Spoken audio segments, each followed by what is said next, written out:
Hello and welcome to another Talking About. I'm here with my fanboy cap, my new and improved professional audio recording equipment, and my racing Crocs with racing socks even. Hell yeah. Anyway, today my 15 dream cars which I have to buy once in my life. Or drive. That's a small point.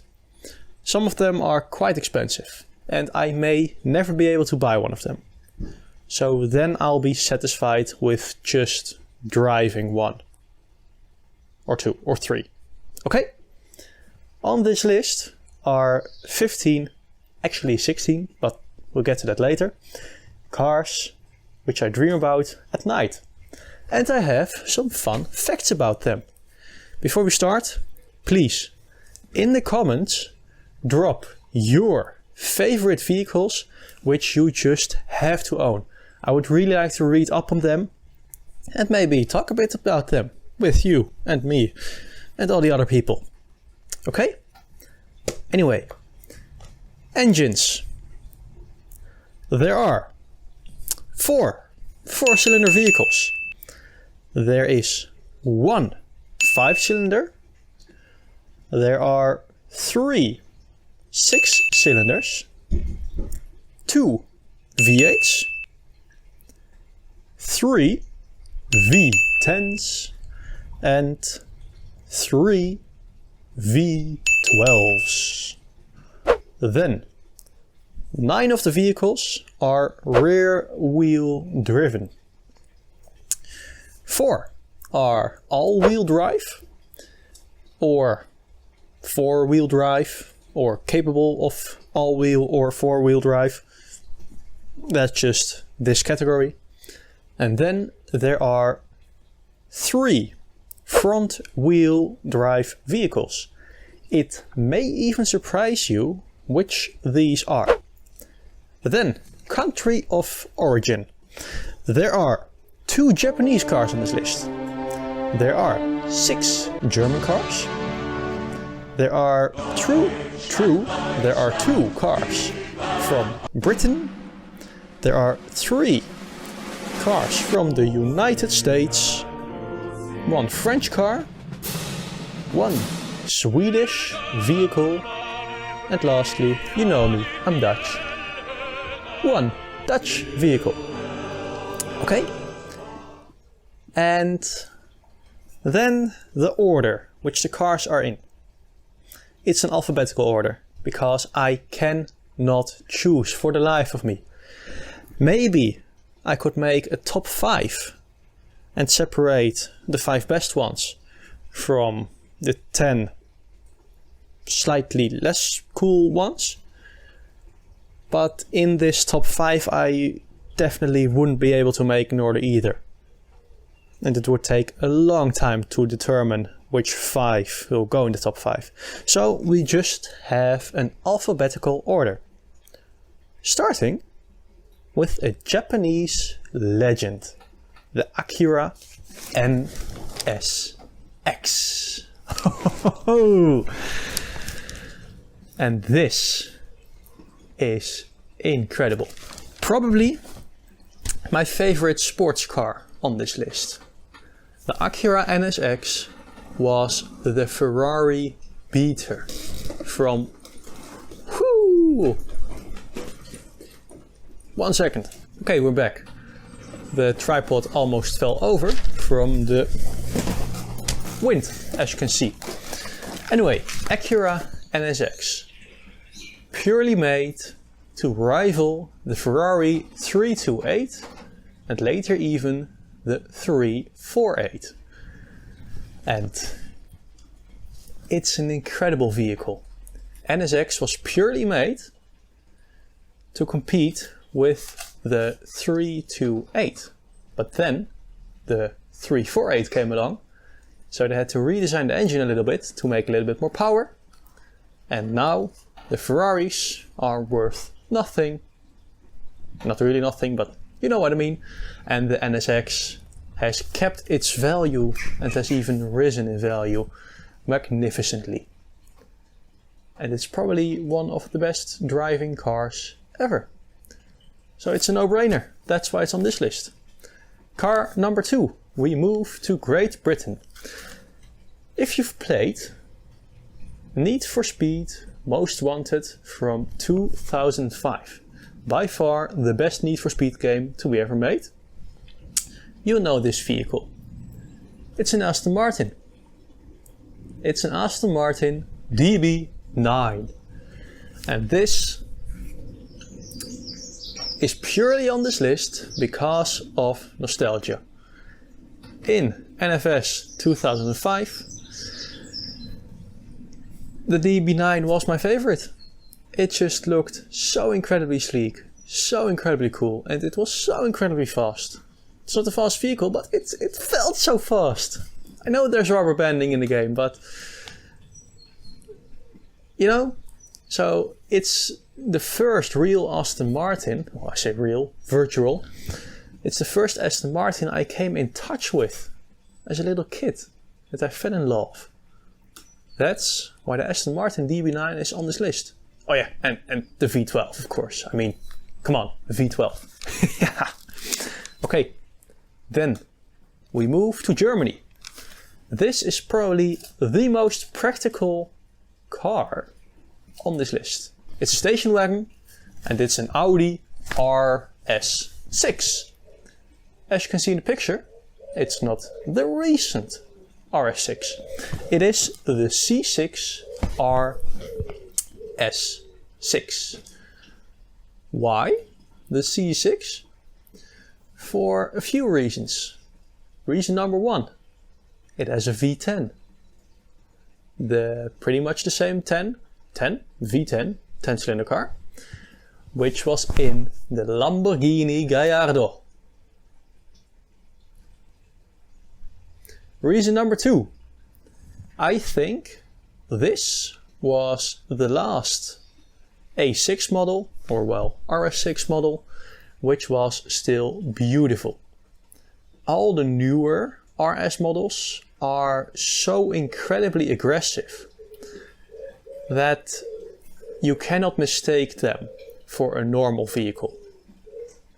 This, if you saw this at the stoplight in just some normal boring silver color, you wouldn't have a single clue that it would smoke you in 3 seconds. Yeah, I mean, come on. And of course, it's beautiful.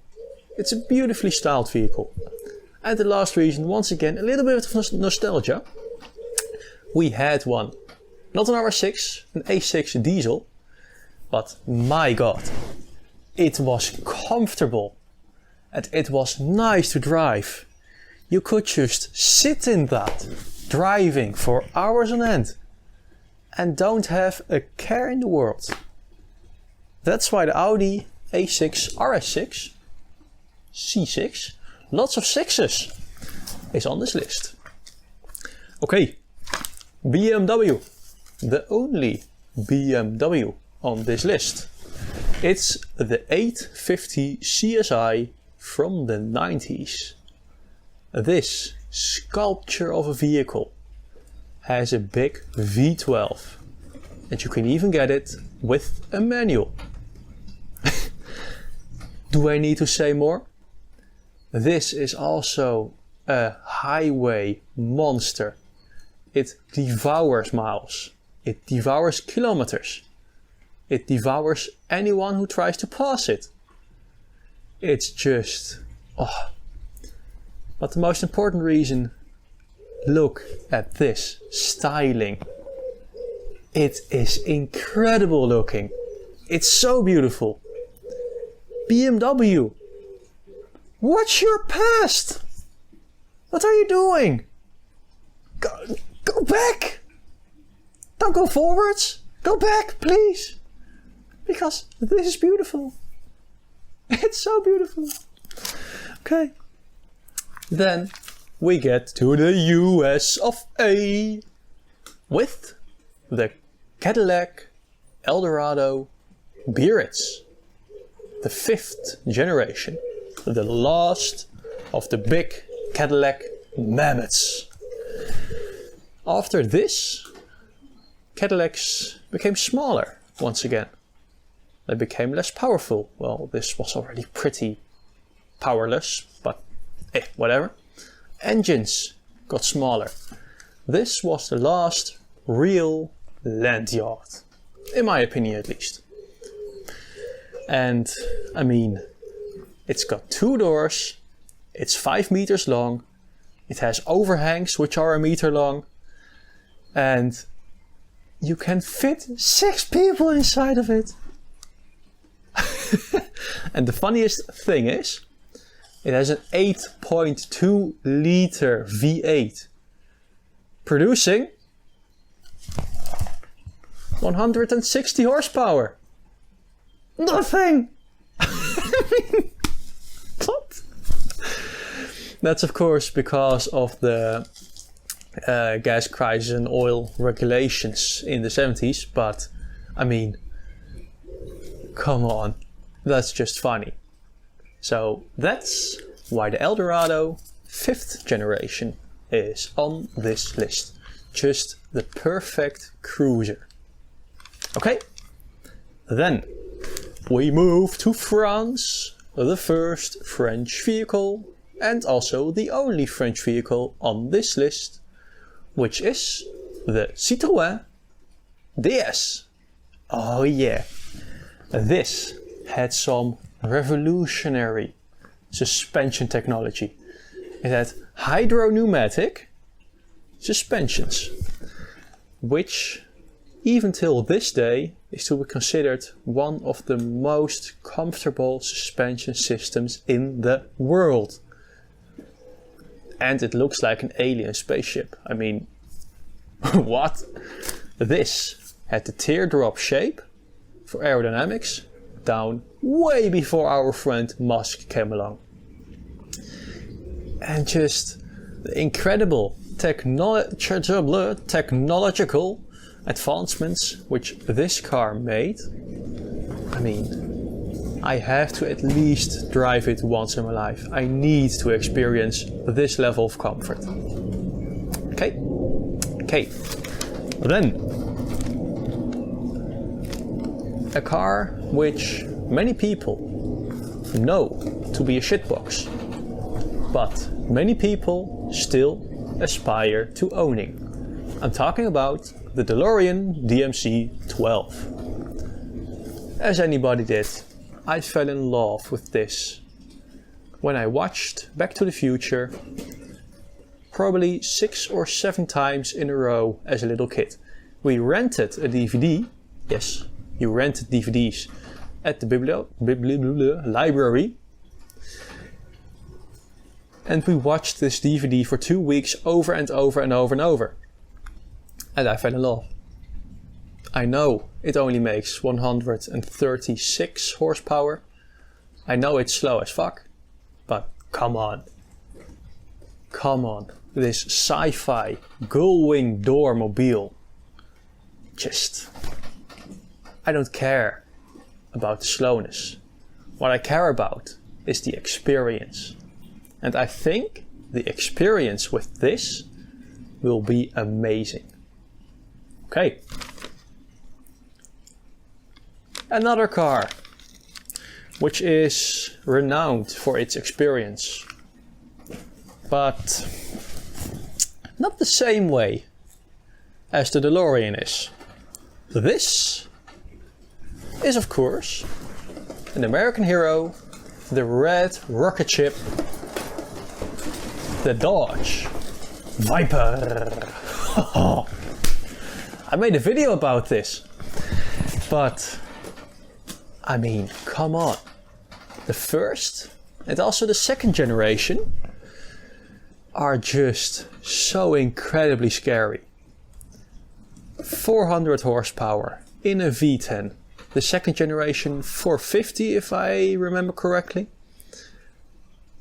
No traction control, no airbags, no anti-lock braking, not even door handles.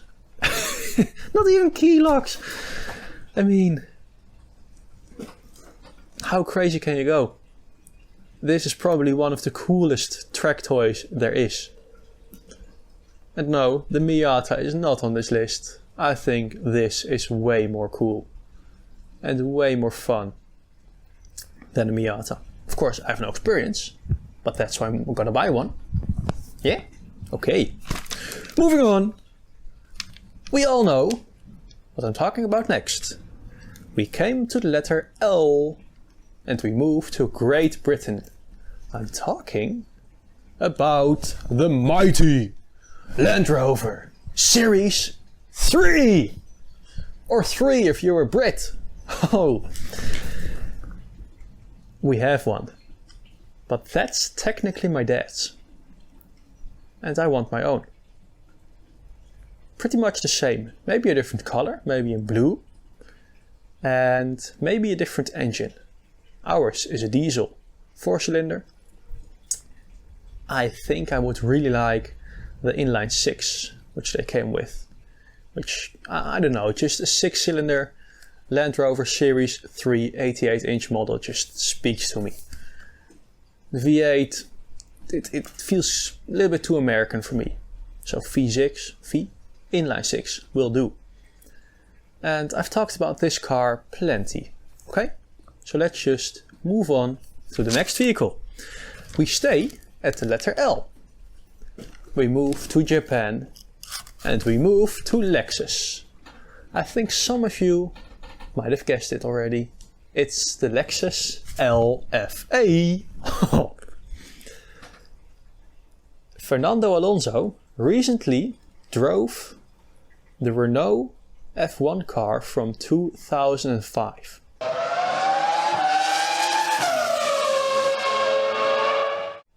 With the screaming V10. This LFA sounds almost as good.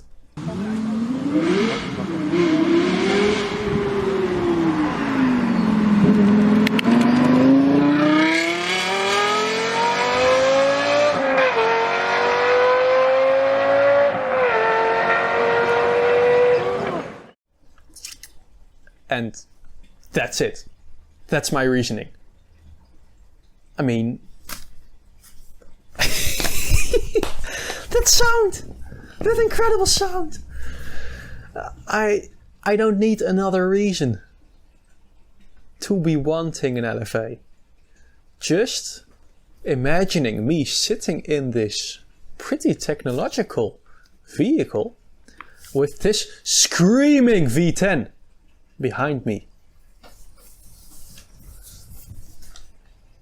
Holy moly. I'm getting shivers right now, just thinking about it. The V10 is by far my favorite engine, because of its sounds. I mean, come on, come on. From the mighty LFA, we move on to Germany. We go to Porsche, Porsche, excuse me. And this is the only Porsche on this list. Der Porsche 959, also known as the Porsche 959.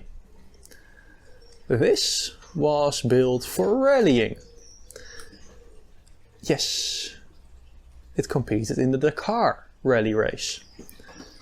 And as homologation rules state, you have to build road-going versions of your rally cars. And this is how we got a Porsche supercar with suspension which can lift itself up so you can off-road your $1 million Porsche 959. I mean, do I need to say anything more? Is there anything cooler than a Porsche which you can take off-road? And no, don't bring up the Cayenne or the Macan.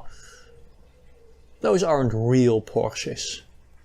This is a real Porsche which you can take off-road. Okay? Also, cool little new Porsche off-road thingy. the Singer all-terrain Stunny. Go look it up. It's really cool. Next vehicle. We move to the only Dutch vehicle on this list, and no, it's not the Donkervoort because we already passed the D.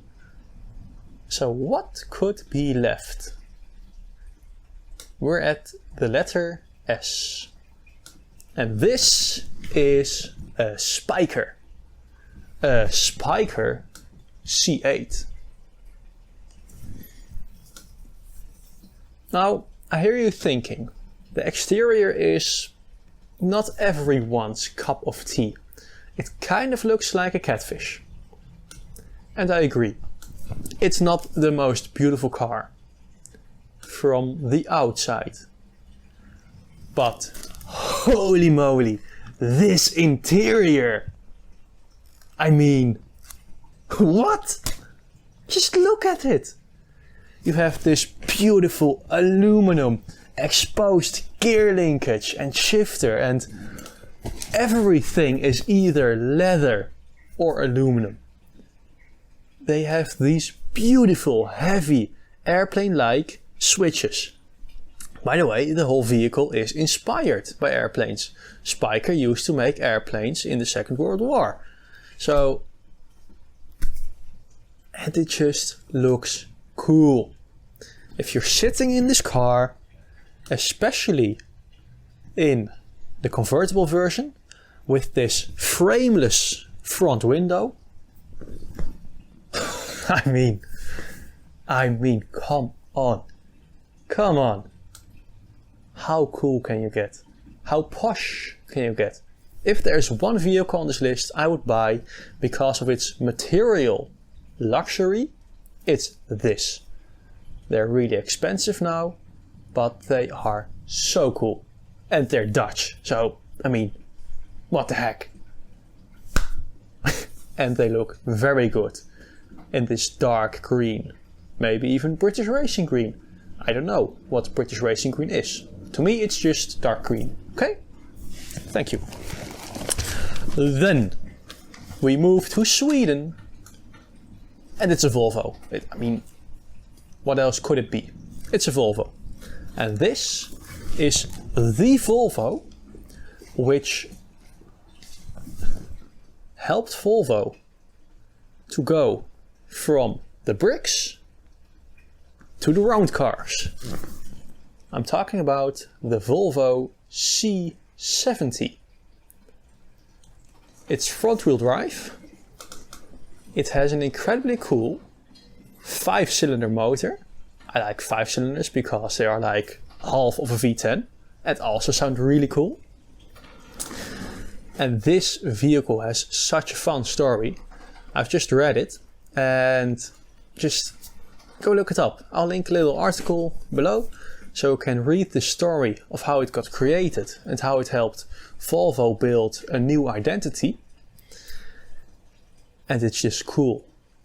Also, at this point in time, around the 1990s, this had, or at least they claim, that this had the best audio system ever installed in a vehicle by a manufacturer.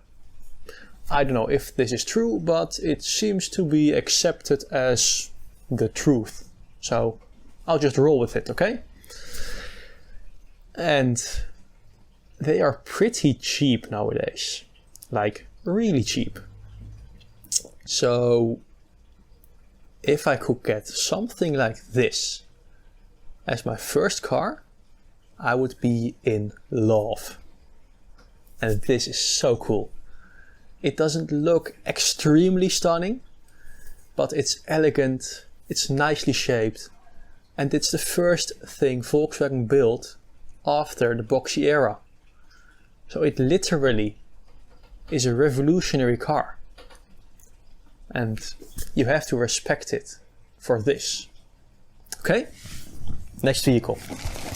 Here we have the cheater vehicle.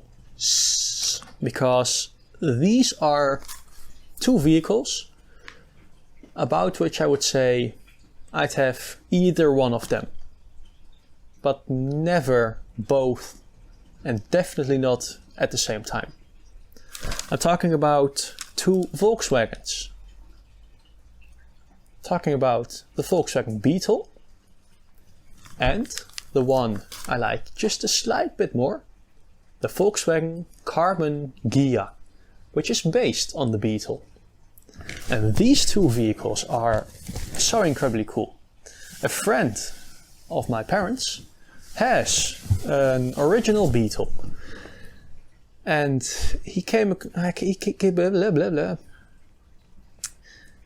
to us with this Beetle many times, and it was such a cool vehicle. It's just, I mean, they are the vehicle of the people. So yeah, I want to experience the literal Volkswagen Golf or Toyota Camry from the 60s, 70s and 80s, you know? But then we get to the Carbon Ghia, and this is such a beautiful vehicle. I mean, come on, look at this masterpiece. It is one big shell. There are no different panels except from the doors, the trunk and the hood. There are no lines on this vehicle, no panel gaps, except for the panels I just mentioned. Otherwise, it's one big piece, unbroken, smooth, majestic. It looks like it's melting right in front of you, and it's just... I was watching a movie just a little while ago with a friend of mine, and in the background one of them drove by, and I forgot the plot of the movie directly. Didn't know what the movie was going about, just Carbon Ghia, Carbon Ghia, Carbon Ghia. And then in another scene, another one popped up. I mean, what? Just amazing. Just amazing. So yeah, that movie, it was a goner. Yeah, I was gone. And Carbon Ghia is just so beautiful. They probably don't drive very well. I mean, they're based on a Beetle, and they have this incredibly slow 4-cylinder boxer. But they're just cool. They look so beautiful. Okay, last vehicle on this list. Let's go. It's Camera. Why do you do this to me? Why do you hate me? I mean, come on, I love you. And you, the viewer, I love you too. But Camera, why? Okay, last vehicle on this list. Volkswagen Fontana. This was a project from Volkswagen to beat out Rolls-Royce. Yes, this thing is so incredibly luxurious. It has vents, air conditioning vents, which can hide itself away to make the interior more elegant. It has massage seats in the back. And it has, if you optioned it with this, the same W12 engine which was in the Bentley Continental from this time period.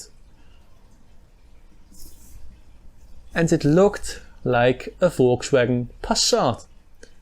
And that's why nobody bought them. Volkswagen asked $100,000 for them. Just so you could drive around and be confused with some guy who paid 10 grand for a Volkswagen Passat.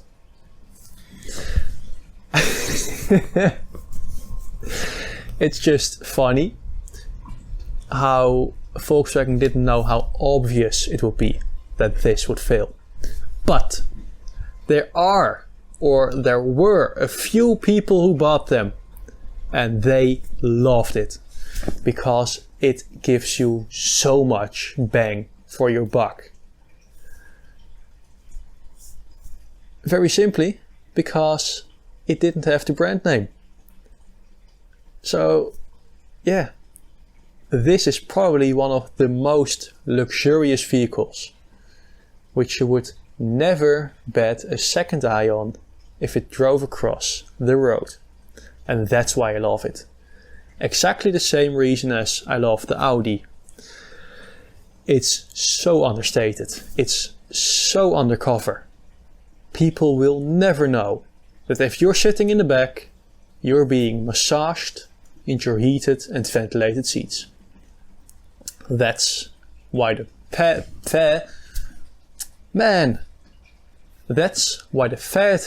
is on this list. And there we have it. 15 vehicles, 16, which I have to buy once in my life. Or drive, because some of them are incredibly expensive. Okay? Once again, drop your lists down below and have a nice day. And grab yourself a cookie. Bye! Wow, you're still here. Very cool. So now we're gonna talk about audio equipment. And ta-da! This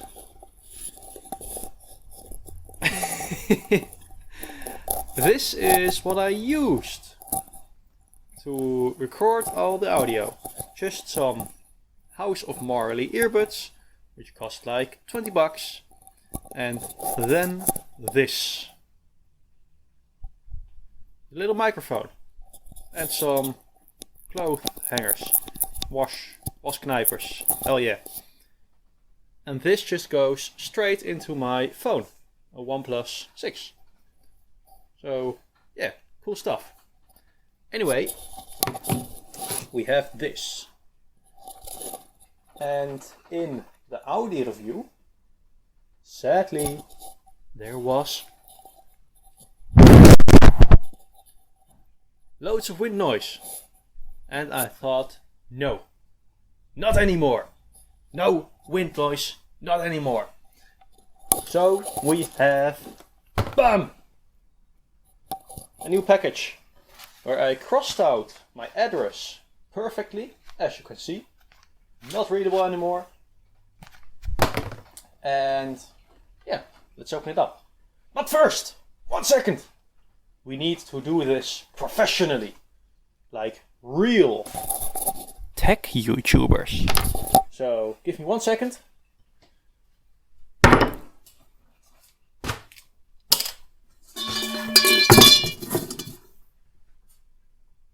Perfect. So you know how tech YouTubers always put down like the dumbest random stuff to seem it be used and yeah, that's this. Perfect. Okay, now let's open up this little package. ASMR incoming.